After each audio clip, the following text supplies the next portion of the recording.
La récompense et le statut de la femme qui est enceinte en islam. Dans cette vidéo, je vais parler de ce sujet. Restez avec moi, je vous explique. Bismillah ar-Rahman ar-Rahim. Avant de commencer, si ce genre de contenu vous intéresse, n'oubliez pas de cliquer sur j'aime, partager la vidéo, écrivez votre avis dans les commentaires. Si vous n'êtes pas encore abonné à ma page, ma chaîne sur YouTube, abonnez-vous et cliquez sur la cloche pour être informé dès que je publie une nouvelle vidéo. Vous m'avez demandé quelle est la récompense d'une femme qui est enceinte en islam? Quel est son statut en islam? Y a-t-il des hadiths à ce sujet, des conseils des imams alayhi salam, du prophète Muhammad sallallahu alayhi wa sallam ou non? Dans cette vidéo, je vais vous donner des hadiths à ce sujet. En fait, il y a énormément de hadiths. J'ai choisi juste quelques-uns de ces hadiths pour vous donner dans cette vidéo. D'après un hadith rapporté par Al-Amali al-Shaykh al-Tusi, page 618, le prophète Muhammad sallallahu alayhi wa sallam a dit en réponse à son épouse Salama, il a dit « Ya Salama, inna al-mar'a idha hamalat kana laha min al-ajr kaman jahada bi nafsihi wa malihi fi sabilillah » Vous savez qu'il y a deux sortes de djihad dans le chemin de Dieu. D'accord? Jahadu bi amwalihim wa anfusihim. Dans le Coran, Allah dit les vrais croyants sont ceux qui font le djihad par leurs biens, leur argent et leur corps, leurs âmes. Ils se sacrifient totalement. D'accord? Il y a deux sortes de djihad. Certains font le djihad par leur argent, ils dépensent de l'argent dans le chemin de Dieu. Et certains font le djihad par leur propre âme, leur propre corps. Ils se sacrifient. D'accord? Dans ce hadith, le prophète Muhammad sallallahu alayhi wa sallam dit une femme enceinte en islam est comme la personne qui fait le djihad, les deux djihad, le djihad par son argent, ses biens, et par son corps. D'accord? C'est énorme.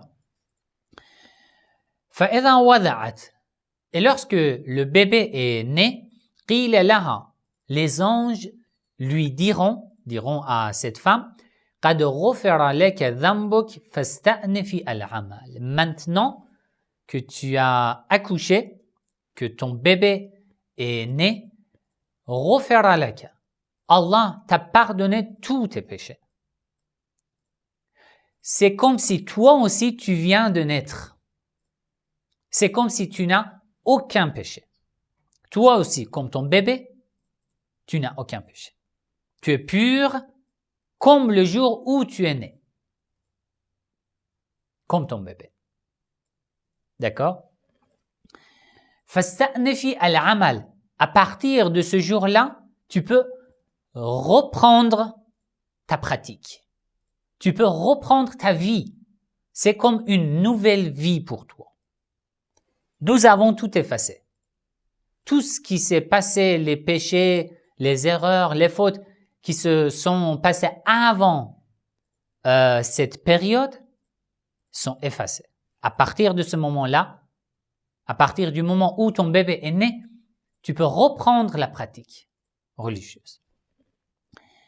فَإِذَا أَرْضَعَتْ Et lorsqu'elle allait son bébé, فَلَهَا بِكُلِّ رَضْعَةٍ تَحْرِيرُ رَقَبَةٍ مِنْ وَلْدِ إِسْمَاعِيل À chaque fois qu'elle allait son bébé, chaque fois est équivalent au fait, c'est comme si elle a libéré un esclave. À l'époque du prophète Muhammad sallallahu alayhi wa sallam. C'est une telle récompense. D'après un autre hadith de la même source, l'imam as-Sadiq alayhi salam dit si une femme est morte après l'accouchement, juste après l'accouchement, تبعث من قبرها بغير حساب لأنها ماتت في غم نفاس.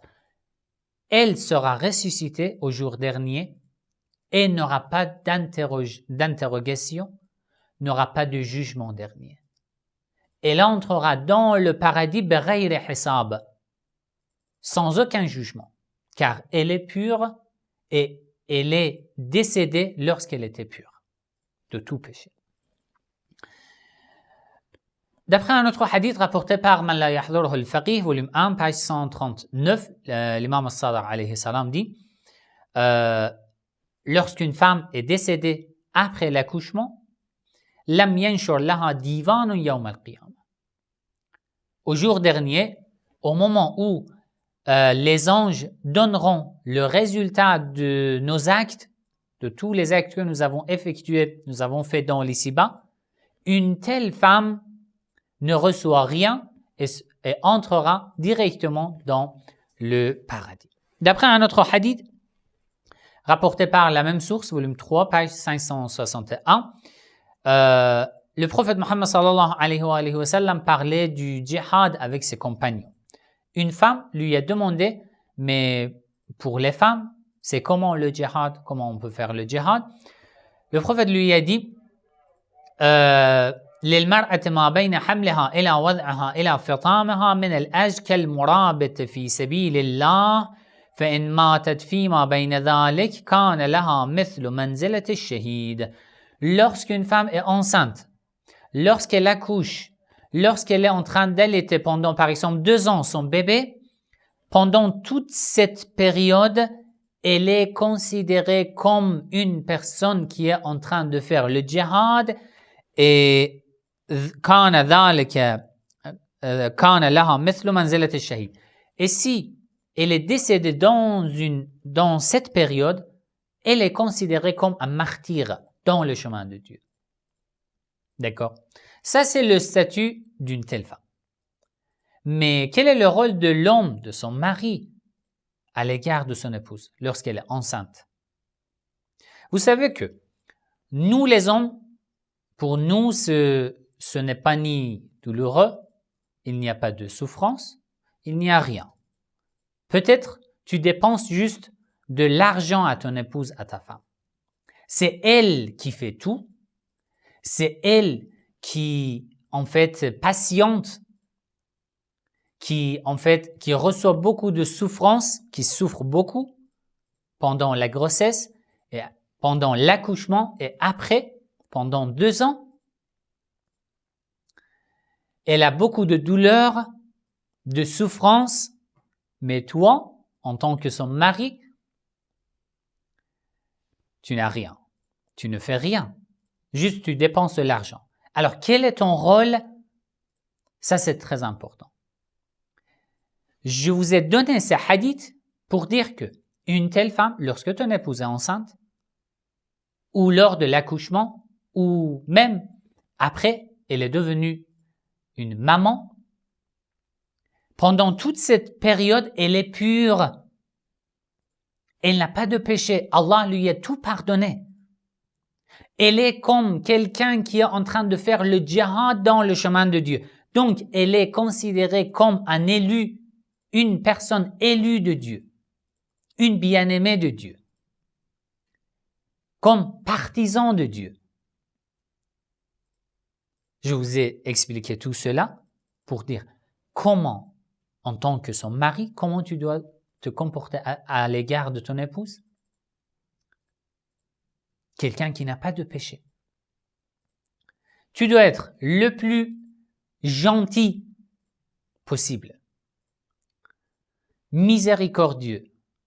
Tes paroles, ta responsabilité à l'égard de ton épouse, ne pas la laisser seule, faire tout pour diminuer tout ce qu'elle fait. C'est ça le rôle d'un homme. Malheureusement, certains musulmans, certains hommes même chiites, lorsqu'ils se marient après le mariage, après quelques moments, ils oublient leur responsabilité à l'égard de leur épouse et ils n'ont pas de compréhension sur ce que la femme est en train de souffrir. Peut-être ils la laissent seule ou même ils dérangent leurs épouses par leurs paroles ou par un mauvais comportement, la colère, etc., etc. Ce n'est pas gentil et ce n'est pas le rôle d'un homme musulman. Si tu veux être un musulman, un partisan de Dieu, ton comportement à l'égard de ton épouse doit être digne d'une personne qui est élue par Allah. D'accord? Voilà, c'est tout. C'était juste un résumé. Je ne vais pas vous donner encore plus d'explications. Réfléchissez sur ces hadiths que je vous ai donnés. Surtout vous, les hommes qui visionnez cette vidéo. Et soyez, en fait, faites attention à votre comportement à l'égard de votre famille, à l'égard de votre épouse. N'oubliez pas dans vos dua. Assalamu alaikum wa rahmatullahi wa barakatuh.